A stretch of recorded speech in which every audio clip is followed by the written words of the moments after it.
If I had to describe this episode in one word, it would be tape. Tape. Tape. Tape. Tape. Tape. Tape. Tape. Tape. Tape. Tape. Tape. I can't take it anymore! Whack it.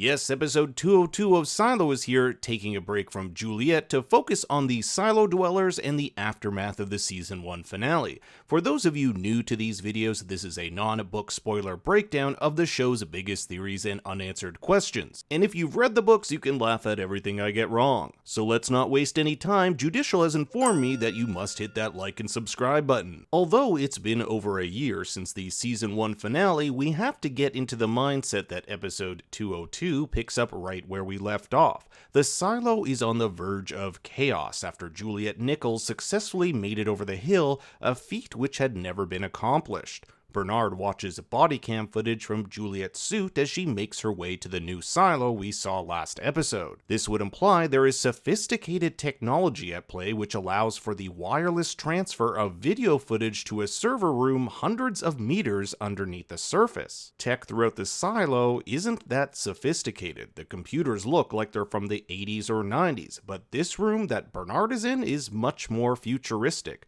There's a large screen, fluorescent lights, and a computer that responds to voice commands. Whoever designed these silos didn't want the inhabitants to have the most up-to-date technology, and this may have something to do with controlling the flow of information. This room appears to be identical to the one Russell has locked himself up in. He appears to be that silo's head of IT like Bernard. Both these rooms have large vault-like doors with keypads on the side, so I'm sure Russell has ventured out. What I'm curious about is this computer. What other things can it do? Could Russell have accessed Juliet's body cam as well? Can the other silos talk to each other? In front of Bernard is a book called The Order. To my knowledge, we have not seen a book like this. We've seen The Pact, which outlines the rules of the silo, but The Order seems different. This looks like a book only for Bernard, which outlines certain protocols to maintain, you guessed it, order. Inside is a chapter on what to do in the event of a failed cleaning, but it doesn't give any answers on what to do if someone survives the cleaning. So Bernard is going into uncharted territory here. Bernard knows he's in a tricky situation. He can't deny that a quote-unquote miracle happened. Juliet lived and went over the hill. So instead of denying it, he leans into it. He orchestrates this big address to the silo, complete with staged hecklers, where he calls Juliet a hero and takes credit for her heroic feat, claiming it was their new tape that did the trick. But Bernard knows this will only buy them a short amount of time. Bernard needs the help of Judge Meadows, and there's a whole lot more going on between these two than meets the eye.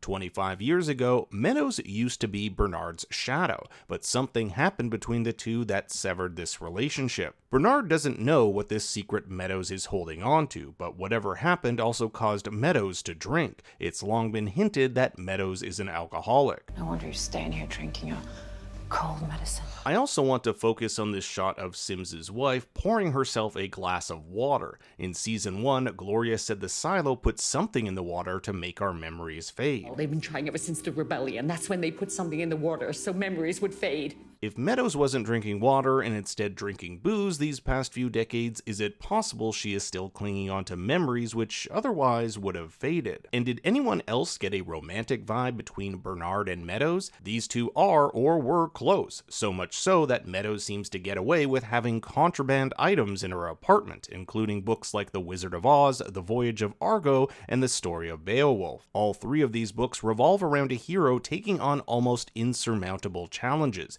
kind of similar to what Juliet is going through. At the end of the episode, Meadows agrees to help Bernard in exchange for the same tape that allowed Juliet to leave the silo. She tells him she wants to go out, which is the number one thing you can't say in the silo, no less to Bernard. It's an automatic, you get sent out to clean, and we know Bernard is the biggest stickler for rules. However, if he's had this romantic past with her, plus needs her help, I don't think he's sending her out there anytime soon. Meadows also has this secret. secret, and I'm just throwing it out there, it's kind of crazy, but what if that secret was having a child, and the father was Bernard? Remember that in the silo, childbirth and sex is highly regulated. Meadows, being Bernard's shadow, would have known about those contraceptives doctors put in their patients. So what if she had a kid and had to keep it a secret, and then she had to give up the kid, and that's why she drinks and can no longer be around Bernard, because every time she sees him, it's a reminder of that. Juliet's best friend Shirley isn't buying Bernard's lies. She's pretty vocal in stoking the flame of rebellion in the Down Deep. However, it's more level-headed minds like Knox and Walker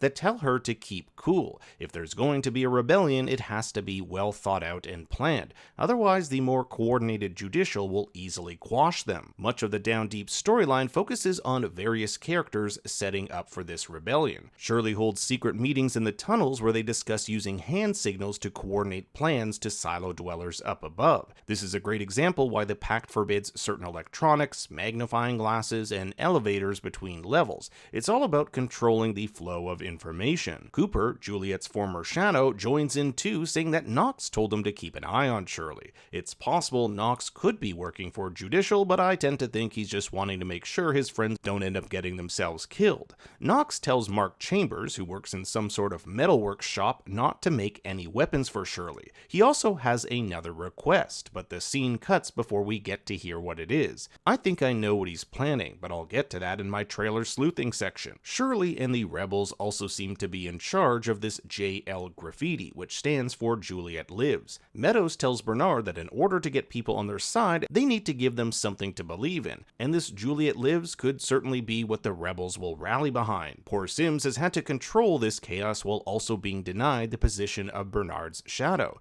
With a wife hounding him for that promotion, it's only a matter of time before resentment builds, and Sims has had to do some shady stuff this episode. He assigns someone to watch over Juliet's father. We'll see this same person near the front of Bernard's speech. Sims orders the arrest of Martha and McLean, who, by the way, seem to be recorded the whole time, and he's adamant Paul moves into the sheriff's apartment, perhaps because it's easier to keep tabs on him there. Sims believes Bernard must be talking to someone on how to best navigate the situation here in the silo, and if this person isn't him, then who else? Hearing rumors that Meadows used to work in IT, Sims wonders if Meadows could be Bernard's secret confidant. Questions continue to swirl for Paul, who has had to put together the written report on Juliet's arrest and cleaning. The big question for him was, if Juliet wanted to go out and clean, then why did she run from the raiders? If you remember, Juliet never said she wanted to clean. It was all a setup by Bernard. Did you just say you want to go outside? Last season, Paul kept one of the pages from the Amazing Adventures in Georgia book, so it appears he too is questioning everything. He also doesn't like the fact the sheriff's department now has to report to Judicial, a complete overstep of their jurisdiction. Walker goes on her own journey this episode, believing that even though Juliet made it over the hill, she's not alive. There's only so much air in that suit.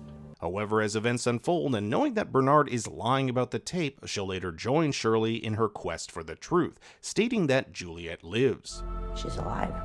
Now we get into our trailer sleuthing section where we take a look at the season's trailer to see where the show might be headed. Keep in mind I won't be looking at every shot, just the ones I think are relevant in episodes to come. Here we see Meadows crying while watching what looks to be an old family video, but it's taken at the beach, meaning it must be over 140 plus years old. I'm guessing this has something to do with the secret she's been keeping, and no doubt this old video is contraband. Remember how Knox asked this guy for 2 favors, the first being not to make weapons for Shirley, and the second, well, we never find that out. Maybe he's asking him to make this projectile which will be used to disseminate the Juliet Lives papers. We did see a whole schematic board in his workshop, so he's probably used to engineering stuff. As the papers sprinkle down the silo, we see all the lights turn off. I'm guessing this is the rebels doing, considering they control the generator. If you recall in the first episode this season, the lights were also turned off during that rebellion. Knox alongside Shirley here with a rebellion underway. You can even make out a JL sign on the right here. I'm curious whether next episode will switch to focus on Juliet or if they'll start merging the 2 storylines, because it seems like there will still be quite some time if and when Juliet makes it back. Juliet still needs to go through this whole underwater adventure, meet new people in a different silo, and it even looks from this suit here that she ventures back out. But what do you think will happen next? I'd love to hear your non-book spoiler theories in the comments below.